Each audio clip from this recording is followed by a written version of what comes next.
Hi, my name is Richard Dix, and this is How Did That Happen? A podcast where I look at everyday things or events and try to figure out how they came to be. Every week I will research one topic, and by the end of the episode, I hope to truly have the answer to the question, how did that happen? Hello, and welcome to another episode of How Did That Happen? This week, we are discussing time. I'll try not to get too deep. Come along for the ride this week as I ask, time, how did that happen? Okay, so back for episode 20 of How Did That Happen? Thanks for tuning in. Wasn't sure if there'd be an episode 20 this weekend because just this morning or last night, whenever you want to count it, I came down with just the most wicked bout of food poisoning from an Asian restaurant chain, which will remain nameless. It does rhyme with Schmanda Excess. If anyone out there is curious, I like Schmanda Excess. I've been there. I haven't been there in a while, and maybe but I used to frequent it, very often. Get the Kung Pao chicken, which is what did me in this time. But I don't know. Am I done forever? You have to tune into episode 21 to find that out. I can tell you right now, I'm probably not, but I'm definitely done for a couple weeks with that. But so that's a little bit about me that you probably wish you didn't know, and you can skip past that. But this episode is about time, and time is just so vast. And like I knew some of this stuff going in, but I don't know, it's just first off, I will say, and this will probably won't come back in to the podcast at all, but I'll just say that the time is described in three different ways. The first way is physics and philosophy, which is like time as a physical phenomenon. And then there's the psychology, which is like sensing the passing of time. And that's when I was reading this, I was like, okay, well, this is way deeper than I thought I was going to get right off the top. But then there's mathematics and engineering, and that's the time that we use to measure and like regulate our lives, which is like clocks and stuff, which is the main part of what we're going to be talking about right now, because the rest of that just seemed like for a whole nother episode or episodes upon episodes. Let's see, so we'll start. The measurement of time began with the Egyptians using sundials. This was sometime before 1500 BC. The sundial was good for the daytime, but not great at nighttime. They had to use a different way to tell time at night, of course, because it's the sundial, not the night dial. They would use the movement of the constellations through the sky to track the passage of time at night. And they even put these maps in the tombs of their dead so that the dead could tell time at night, because they thought that was going to be a big part of being dead. Early clocks that tried to measure time after dark were like the sand glass, water clocks, candle clocks. And they mainly used like the flow of a substance to measure the time. Water clocks came in many shapes and forms. I looked up a few, and it's harder than you think. You find some of the weird stuff on the internet, but it's hard to find people that are actually just like making like working ancient water clocks. But I found a couple, and one was like, you filled up a large bucket and with like water, and there's a spout at the bottom, and when it's emptied out, basically the time, you can tell the time at that point, like the level of the water is the moment as that moment in time. And the candle clock works pretty similarly.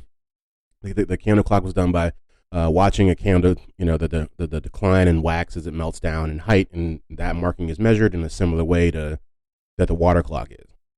The Egyptians were the ones who introduced the 24-hour day to us. They like with their whole time-telling system. They set the day up to be divided into two 12-hour segments, basically one for day and one for night. This process was brought to Greece by an astronomer named Hipparchus, which I definitely didn't get that right. And from there, like most good things from Greek life, if you look at history, the Romans copied it for their own, and they took that whole 24-hour day system, and then from the Romans where we also get the AMs and the PMs, because they're Latin words. Ante meridiem, which is the 12 hours before midday, and then post meridiem, PM, they're the 12 hours after midday. The 60-second and the 60-minute clock that we know today comes from ideas created by the ancient Babylonians. They used a math system called sexagesimal. It's sexagesimal, right? Which means relating to the number 60. They counted all the knuckles on one hand and multiplied by the amount of fingers on the other hand, making 60. Which is interesting because I did it and it works, and it's like, oh yeah, they had the same hands. All right, so these guys had to have a hand-based counting system since no one had calculators handy, and you need something that everybody has. The Babylonians used this system to divide the hours into 60 minutes and then those minutes into 60 seconds. The Babylonians are also responsible for the creation of the 7-day week. They based their month off of one revolution of the moon around the earth, which they measured to take 28 days. So when they learned that this took 28 days, they divided those 28 days into 7-day weeks, like 4 7-day weeks, basically. And they named these days after the observable planets, which I guess was a big thing back then because basically the Romans did the same thing, but they just called them gods. But so like the moon, Mars, Mercury, Jupiter, Venus, Saturn, all things you could see, from the ground if you knew what you were looking at. This is wild because if you look at this at like the Spanish language, the days of the week still use those same names as like the basis. They've just been washed through a Romance language. So you've got lunes, martes, miércoles, jueves, viernes. It's very close. And this was adopted by the Persians, the Hebrews, and the Greeks, and the Romans. Like I said, named their days after Roman gods, which were also just the names of the planets you could see from the ground. And if you're wondering where we get the names that we have today, part of it comes from that, but the middle of the week days come from when the Germanic and Nordic people got a hold of the 7-day week. Basically, they named them after their gods as well, and their gods were Odin, Thor, Frigg, and then there was another guy named Tu who sacrificed his arm to a wolf, and they loved him for that reason. Alexander the Great brought the 7-day week to India, where it would later enter China, and then basically at that point, everybody's got it then. The Romans were backwards thinking.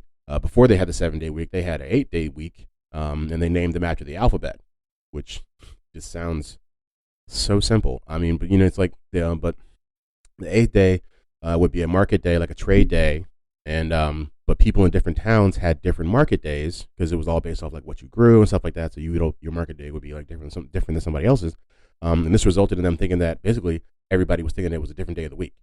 And so they take this simple process. We're going to name, the days after letters, and everything's going to be cool, and it's not. And it's just wild because like these guys created like roads and aqueducts, but the days of the week were a doozy for them.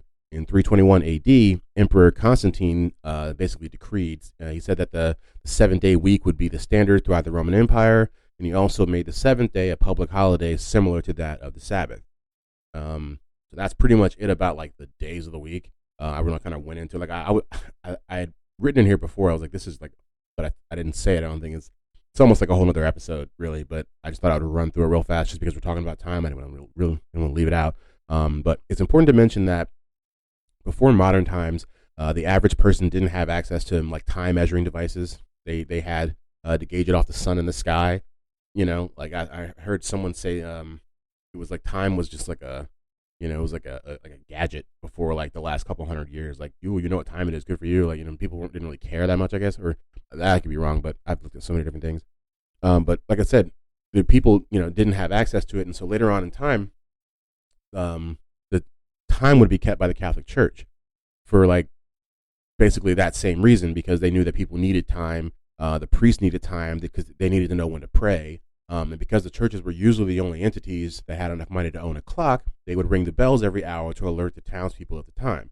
And I know I've seen that in movies and stuff like that, and it still kind of happens in where I live. Is a lot of churches, and you do hear, at certain times of day, you hear bells every now and then. And this would continue to be the norm, even as people began getting their own clocks, and towns would set the main clock or church clock according to the height of the sun in their town at midday, and everyone would set their personal watches off of that. And that means that you walked into a new town and you didn't have the right time. So in 1884, an international prime meridian conference was held in Washington, D.C., and it standardized time and divided the world longitudinally into 24 different time zones. Each zone is 1 hour different based on the time the sun was at midday in that zone. And they chose Greenwich, London, to be the starting point. And from there, 1 hour is added to the east you go, and then 1 hour subtracted from the west as you go. And that is how time happened. And now it's time for the roundup. The roundup. And we're going to round it up. The Egyptians made the first sundials around 1500 BC. They also created the first 24-hour day. Babylonians created the 60-minute hour as well as the 60-second minute due to them counting every knuckle on their hands. They also made the 7-day week. People used to set their clocks by their local church until the late 1800s when the world got together in DC and decided that Greenwich, London would be ground zero for time. Things I didn't know before, and now I know them. Never heard of these things. What are they?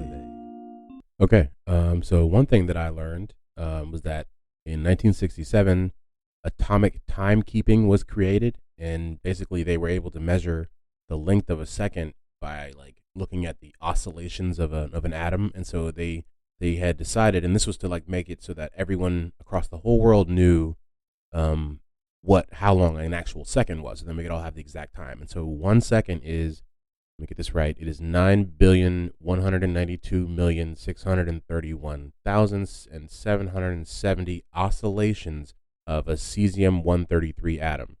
So instead of saying 1 Mississippi, you just count that number that I just said right there. But yeah, once they figured that out, then they were basically able to say within within one oscillation of a cesium-133 atom, they knew exactly how long 1 second was. I did not know that. It never really occurred to me that anybody knew the exact length of a second.